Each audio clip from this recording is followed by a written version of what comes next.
यहाँ पर कुरल काब्जी ग्रंथ में 108वें परिच्छेद में लिख रहा है भ्रष्ट जीवन।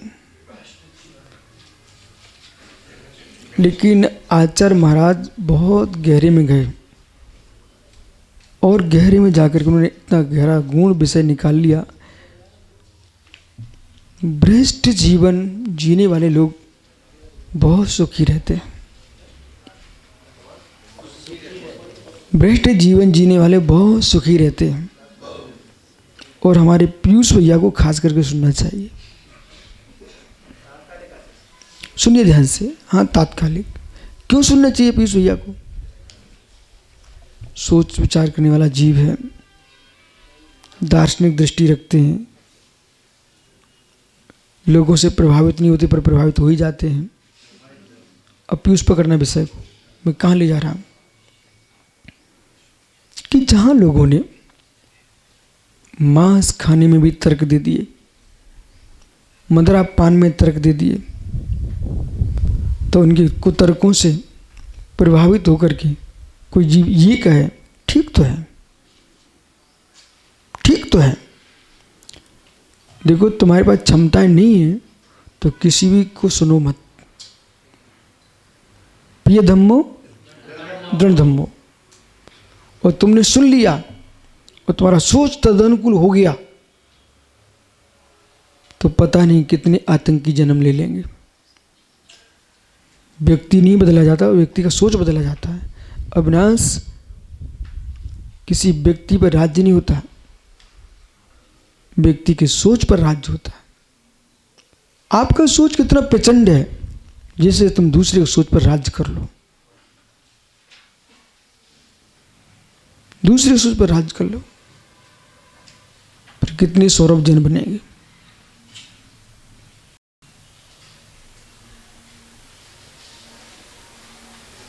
ओहो, पीयूष गहरा सूत्र है। कैसा गहरा सूत्र है? और मैं सर्वत्र लागू कर रहा हूं इसको। वे लोग सुखी बहुत हैं जो भ्रष्ट हैं।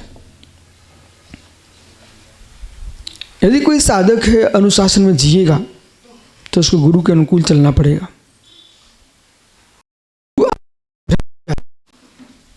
मनमा नहीं चलेगा, उसे पूछना ही नहीं है, तनाव मुक्त हो गया वो। कहाँ चातुर्मास करना, कहाँ वाचना करना, कहाँ आपको क्या करना, गुरु आज्ञा ही नहीं लेना। नाम को कि अविनाश समझते रहें कि गुरु का शिष्य है तो जय बोलते रहेंगे। बाकी के मठ, मंदिर, धर्मशाला सब शिष्य महाराज के नाम से ही होंगी, उसमें गुरु का कोई हस्तक्षेप नहीं होगा। हाँ, बोलो अविनाश, गलत कह रहा हूँ क्या? बिल्कुल गलत नहीं कह रहा हूँ। किसी ने कहा भी इसमें गुरु जी का नाम डाल दो, चलो उठो, सलाह बाद में देना, चलो अभी, समझ रहे हैं? तो वे अपना विद्वान भी अपने ही रखेंगे, समाज के 4 लोग अपने ही रखेंगे कि जो हमारी इच्छा की पूर्ति कर सके, तो सुखी हो गया नहीं। परंतु अनुशासनहीन है इसलिए भ्रष्ट कहलाएगा कि नहीं? अनुशासन भ्रष्ट कहलाएगा वो। ठीक है, अब चलते हैं। ये जैन है, व्रती है, तो भाई आपको सोले का भोजन करना पड़ेगा, कुएं का पानी लेके आना पड़ेगा। कितनी मेहनत, बाजार में कितनी सुंदर सुंदर सामग्री अविनाश दिखती हैं, लेकिन तुम खा नहीं सकते हो बेटा। बोले क्यों? भाई हम त्याग किए, त्याग किए। अब तुम त्याग छोड़ दो, क्या सुंदर खाना मिलेगा, सुखी हो जाओगे आप। त्याग भ्रष्ट व्यक्ति सुखी है। अब त्याग भ्रष्ट, क्योंकि एक शब्द क्या करें एक ही जगह नहीं लगता है, वो त्याग भ्रष्ट हो गया।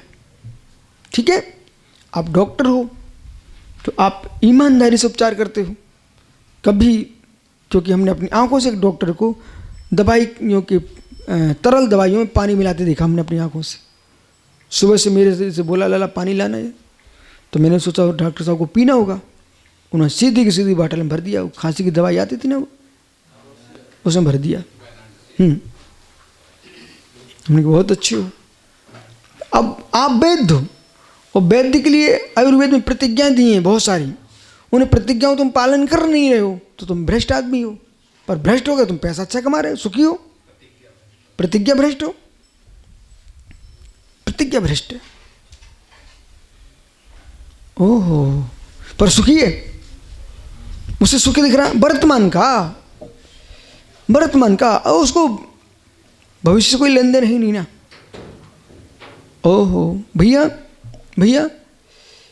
द्रव में त्रिशूल निकला है, मरे मरा है, और पूजा करने विधान, वो निकला है मरे त्रिशूल, लेकिन मेरी दृष्टि से उस द्रव से पूजा नहीं करना चाहिए, ऐसा हमारा सोच है। लेकिन सामने विद्वान कह रहा है अभी त्रिद्रव क्या करोगे,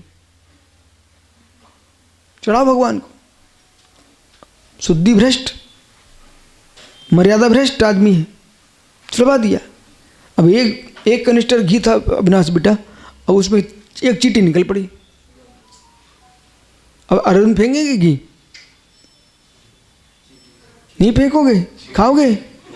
ओहो, अब सोचते चलो सुखी आदमी कौन है?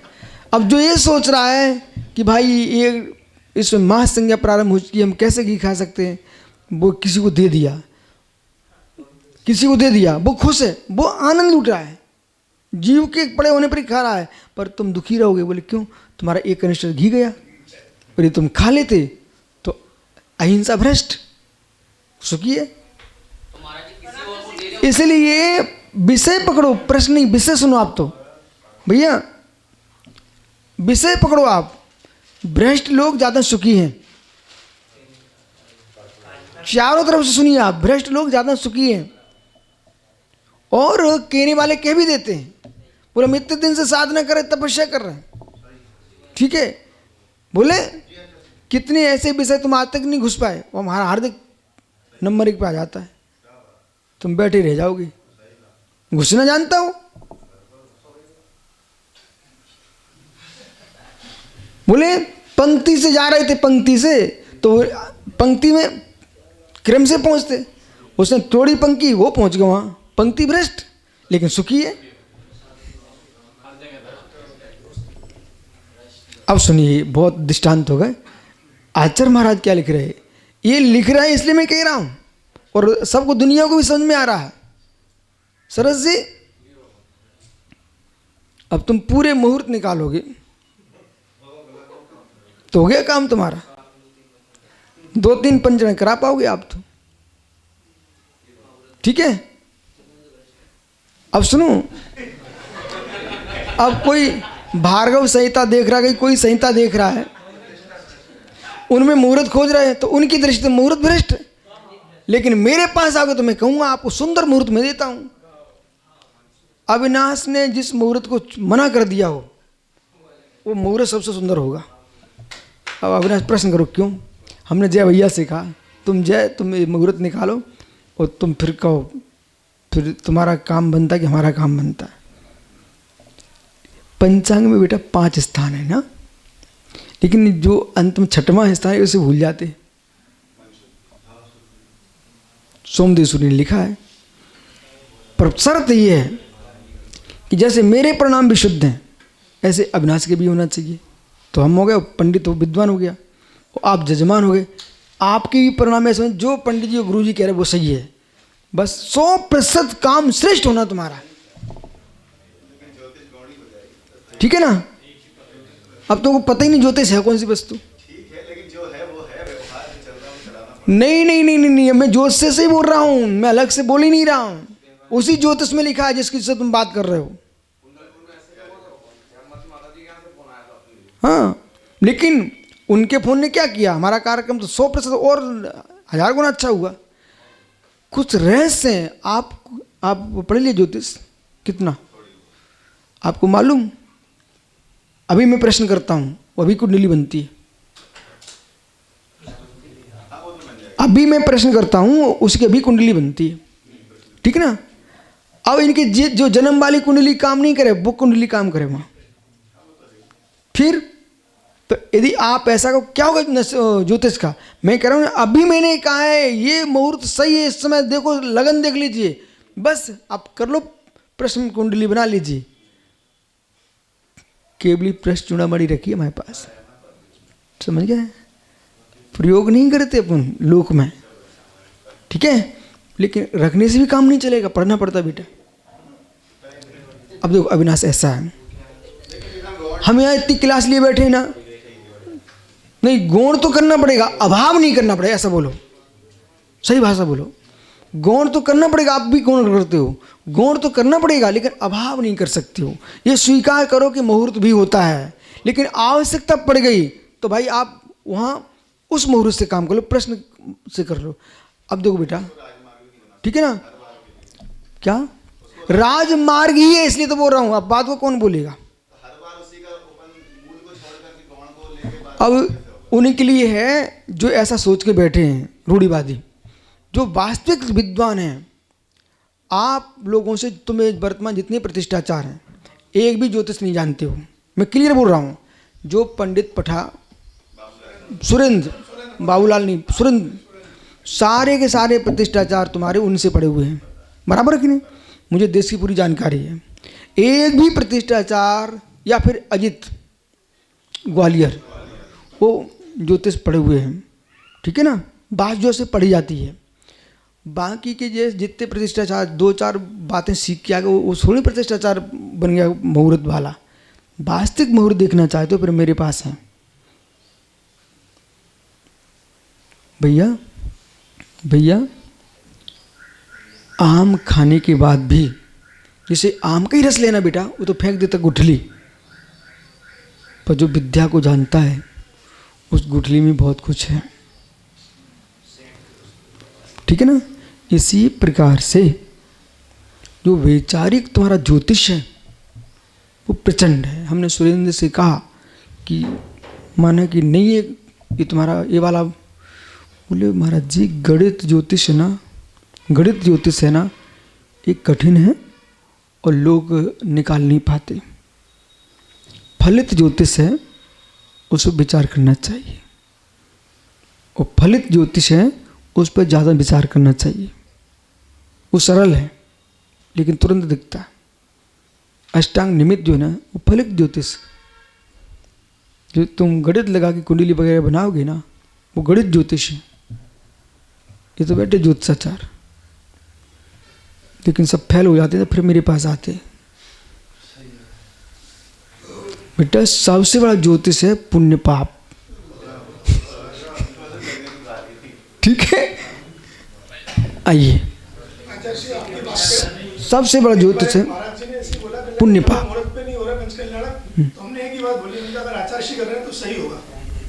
नहीं ऐसा नहीं कि मैं नहीं देखता हूँ, मैं देखता हूँ। जजमान का परिणाम प्रशस्त है और प्रतिष्ठाचार का परिणाम प्रशस्त है और क्षेत्र की मिट्टी प्रशस्त है, तो काम कर लेना चाहिए।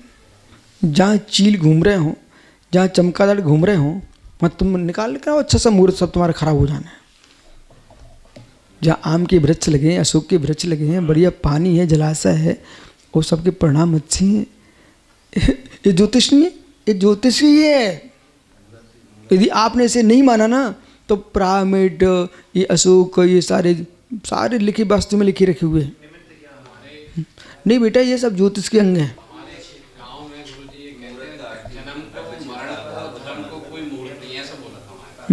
नहीं सुनो, नहीं भगवान की भक्ति करिए, लेकिन जिनसे स्वामी ने स्पष्ट लिखा है महा आदि पुराण में, मुहूर्त भी मानना चाहिए। क्यों मानना चाहिए? वर्तमान के लोगों के उतने पुण्य नहीं है और उनकी शक्तियाँ कमज़ोर हैं, इसलिए दीक्षा मुहूर्त में लेना चाहिए। पर जिनका सेनन अच्छा है, जिस दिन वैराग हो उस दिन दीक्षा ले लेना चाहिए, ठीक है। आओ, तो ये भ्रष्ट। दूसरा नहीं, दूसरा हो चुका। अनार्याधिकार्य जैन सुखनो ध्रुवम। दूसरे ये तो न मान्य से दुख रहूता भवन्ति। अनार्य अधिकार्य जायते सुखनो ध्रुवम। आर्यो अनार्य अधिकार्य, अनार लोग हैं वो आर्यों से अधिक सुखी दिखाई दे रहे हैं। ये तो मैं बताता हूं क्यों। देखो भैया, सज्जन पुरुष होगा, हर काम को करने के लिए सोचेगा, ठीक है, सोचेगा तो सोच वो उतना कितना सारा सोच में समय जा रहा है, दुख रूप समय है। वो अनार है, वो धल्ले से करके भाग जाता है। तो ये जो शुद्ध अनार्य है, शुद्ध अंतकरण वाले लोगों के हे जीव कहीं अधिक सुखी है। क्यों? हे जीव, जो हे जीव है ना ज़्यादा सुखी है, उन्हें मानसिक विकारों की चुटकियाँ नहीं सहने पड़ती। अब सुनिए, अविनाश, तुमने व्रत ले लिया, कहीं कोई दूसरे परिणाम भी हुए तो तुम्हारे सामने दुनिया खड़ी। अब दूसरा भाव तुम्हारा क्या कर दे, कोई लोग क्या संसार के सुख भोग रहे हैं, स्त्री सुख, पुत्र सुख, दुनिया के सुख भोग रहे हैं, वो हमने अपना जीवन ऐसे निकाल दिया, वे सुखी हैं। तुमको चुटकियाँ खा रही हैं भी, कौन सी चिंता सता रही हैं। ठीक है, जो निम्न वर्ग के लोग हैं ये चारों संज्ञाओं को कहीं भी पूर्ण करके बैठ जाते हैं। पशु पक्षी हैं, उनकी आंखें स्वच्छ दिख रही हैं। बोले क्यों? बोले जब उनकी संज्ञा जागृत हुई, अपना काम किया और चिंता मुक्त। पर आप सज्जन आदमी हो, पर परिणाम दुर्जन हो रहे हैं। सर्जन आदमी हो, परिणाम दुर्जन हो रहे हैं। तो दुर्जन परिणामों को तुम बस करना चाह रहे हो, इससे चेहरा उदास है। ये नीति शास्त्र ध्यान रखना, इससे चेहरा उदास है। तो ये तो न मानसिक दुखी, जिसके मानसिक दुख ने अभूता भवंती, वो जो हे पुरुष हैं, भ्रष्ट पुरुष हैं, उनके लिए जो मानसिक जो दुख है, जो मानसिक विकारों की, ये हिंदी का ने मालूम क्या लिखा, मानसिक विकार चुटकियाँ नहीं सहना पड़ती। ये देखो, आप लोग बिल्कुल शांत होकर समझोगे ना तो आपको झलक जागी बनी ऐसी मानसिक चुटकियाँ जैसे बोले चुटकी ले रहे हैं, तो मानसिक चुटकियाँ नहीं झेलना पड़ती। बोले कैसी? जैसे कि जितना अच्छा आदमी होगा वो गलत करने के लिए सोचेगा नहीं, पर गलत सोच में आ जाएगा। वो कर्मोदय, कसायक भाव, ओदैक भाव, तो गलत अशुभ विकारी भाव तुम्हारे मन में आ गए। जिसका कोई व्रत नहीं, शील नहीं, संयम नहीं, वो अपने विकारों में पुष्टि करके सुखी आनंद भूल गया, एक क्षण में अपनी पूर्ति करके भूल गया। परंतु तुम विकारों से भरे हो, और विकार की जो निकालने की जो चर्या है उसका त्याग है तुम्हारा।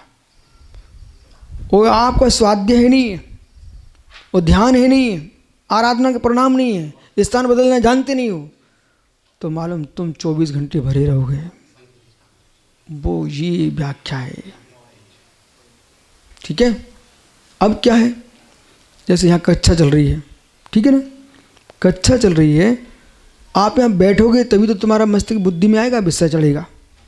तुम यहाँ बैठोगे ही नहीं कक्षा में कभी, तो कहाँ से तुम ज्ञानी बन जाओगे? कैसे ज्ञानी बन पाओगे? तज्जन तुम्हारी बुद्धि छोटी रहेगी। अब तुम झेलते रहो अज्ञान का परस है। ये यहाँ समझा रहे, हम तो आपको पढ़ा रहे ना। अब नहीं कोई महाराज जी आए तो हमें 50 बार बुला लिया, अब 24 घंटे तुम्हारे पीछे थोड़ी पड़े रहेंगे।